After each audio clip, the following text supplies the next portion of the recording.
Sanju weds Geetha part 2 sir. ಈ ನಾಗಶೇಖರ್ ಅಂದ ತಕ್ಷಣವೇ ಥಿಯೇಟ್ರ್ ಫುಲ್ ಮಳೆ ಅಂತಲೇ ಅರ್ಥ ಸರ್ ಅದು.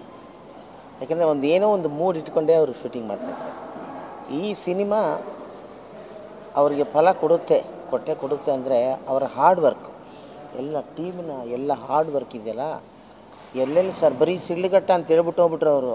ಕಷ್ಟಪಟ್ಟವ್ರು ನಾವಲ್ಲಿ ಯಾವುದೋ ಒರಿಜಿನಲ್ ರೇಷ್ಮೆ ಮಾರೋ ಜಾಗ ಇದಾಗ್ತಾರಲ್ಲ, ಆ್ಯಕ್ಷನ್ ಬಿಡ್ತಾರಲ್ಲ, ಆಕ್ಷನ್ ಹಾಕೋ ಜಾಗಕ್ಕೆ ಕರ್ಕೊಂಡು ಹೋಗ್ಬಿಟ್ಟವ್ರೆ. ಆ ಜನರ ಮಧ್ಯೆ ಅಯ್ಯಪ್ಪ ನಮ್ಮ ಹೆಗ್ಡೆಯವ್ರು ಬೇರೆ ಫುಲ್ಲು ವೈಡ್ ಹಾಕ್ಕೊಂಡು ಆ ಜನ ಬಿಡ್ತಾಯಿಲ್ಲ, ಮುತ್ಕೊತಾ ಇದ್ದಾರೆ.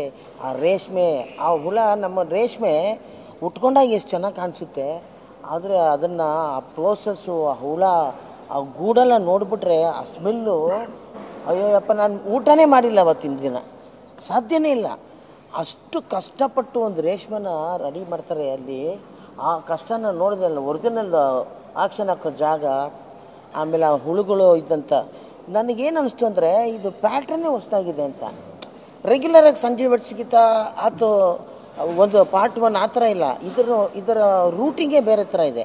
ಬೇರೆ ಹೊಸ ವಿಷನ್ಸ್ನ ಈ ಸಲ ಕಂಡುಹಿಡಿದಿದ್ದಾರೆ ನಾಗಶೇಖರ್ ಅವರು. ಈಗ ನಮ್ಮ ಮೈನಾಲ ಮಾಡಿದಾಗ ದೂದ್ ಸಾಗರು, ಆಮೇಲೆ ಸಂಜೆ ವೆಟ್ಸ್ಗಿಂತ ನಮ್ಮ ಇದು ಯಾವುದು ಊರದು ಬೀದರು, ಅದೆಲ್ಲ ಮಾಡಿದಾಗ ಈ ಹಾರ್ಡ್ ವರ್ಕು ಈ ಸಿನಿಮಾದಲ್ಲಿ ಪರ್ಟಿಕ್ಯುಲರಾಗಿ ನಾಗಶೇಖರ್ದು ಹಾರ್ಡ್ ವರ್ಕ್ ಸರ್.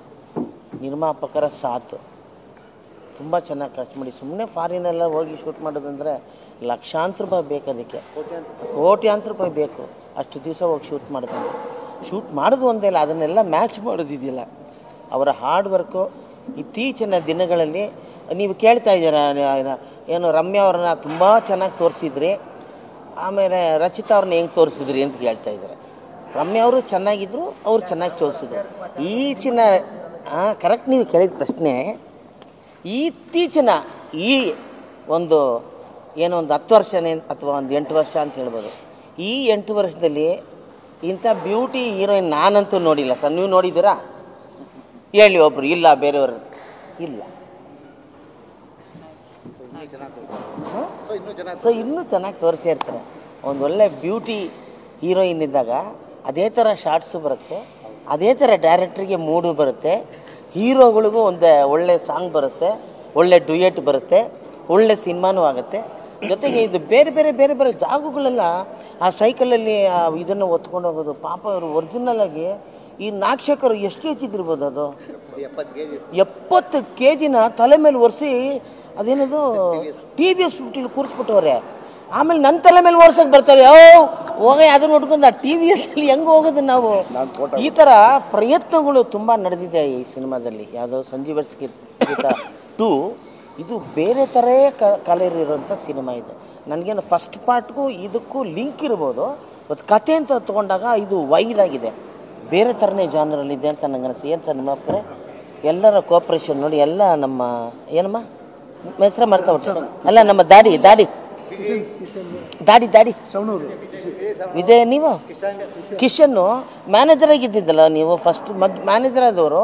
ಈಗ ಜೊತೇಲಿ ಅಸೋಸಿಯೇಟ್ ಆಗಿ ಜೊತೇಲಿ ಸೇರಿ ನಮ್ಮ ಗೌಡ್ರು, ಅವ್ರಿಗೆ ಗೊತ್ತಾ? ಅಶ್ವಿನಿಯವರು ಉಪೇಂದ್ರ ಸಿನಿಮಾ ನೀವು ಮಾಡಿದ್ದು, ಅವರು ಗೊತ್ತು. ಎಲ್ಲ ದೊಡ್ಡ ಕಲಾವಿದರು, ಮಾಸ್ಟ್ರು. ನಾನಿಗಿಬ್ರು ladies assistant. ಅಲ್ಲಪ್ಪ, ಕ್ಯಾರವನ್ನಲ್ಲಿ ಬರೀತಾರೆ. ಇದೆಲ್ಲ ಆಗಿ ತುಂಬ ಚೆನ್ನಾಗಿ ಬಂದಿದೆ. ಸಂಜು ವೆಟ್ಸ್ಗಿಂತ ನಾನೇ ಬ್ಯಾಕ್ಗ್ರೌಂಡ್ ಸ್ಕೋರ್ ಮಾಡಿದೆ, ಮೈನಾನು ನಾನೇ ಬ್ಯಾಕ್ಗ್ರೌಂಡ್ ಸ್ಕೋರ್ ಮಾಡಿದೆ. ಈ ಸಿನಿಮಾದಲ್ಲಿ ಜೊತೆಲಿ ಎಲ್ಲ ಸಿನಿಮಾದಲ್ಲಿ ಜೊತೆ ಇದ್ದಿದ್ದೀನಿ. Kittappa is worked hard. ಈಗ ಮುಖ ಕಾಣ್ತಾ ಇದೆ ಪಾಪ. ಇದು ಏನದು ಗಡ್ಡ ಮೀಸೆ, ಅವರಿಗೆ ರೇಷ್ಮೆ ಗೂಡು ಬಿಟ್ಟಂಗೆ ಬಿಟ್ಬಿಟ್ಟಿದ್ರು. ಈಗ ಒಂದು ಸ್ವಲ್ಪ ತೆಗೆದುಬಿಟ್ಟು ಒರಿಜಿನಲ್ ಕೃಷ್ಣಪ್ಪ ಆಗೋರೆ. ಅದರಿಂದ ನಿಮ್ಮ ಎಲ್ಲರ ಪ್ರೋತ್ಸಾಹ. ಇವತ್ತು ಮುಗಿದಿದ್ದ ಸಿನಿಮಾ, ಇನ್ನು ಮೇಲೆ ಅವ್ರಿಗೆ ಕೆಲಸ ಇರೋದು. ಇನ್ನು ಮೇಲೆ ಅವರು ಏನು ವರ್ಕ್ ಮಾಡಿ ನಿಮ್ಮ ಮುಂದೆ ಪ್ರತಿಯೊಂದಕ್ಕೂ ನಿಮ್ಮನ್ನು ಕೇಳಿ ಏನೇನೆಲ್ಲ ಮಾಡಬೇಕು ಮಾಡ್ತಾರೆ. ನಿಮ್ಮ ಆಶೀರ್ವಾದ ಇರಲಿ. ನಮಸ್ಕಾರ.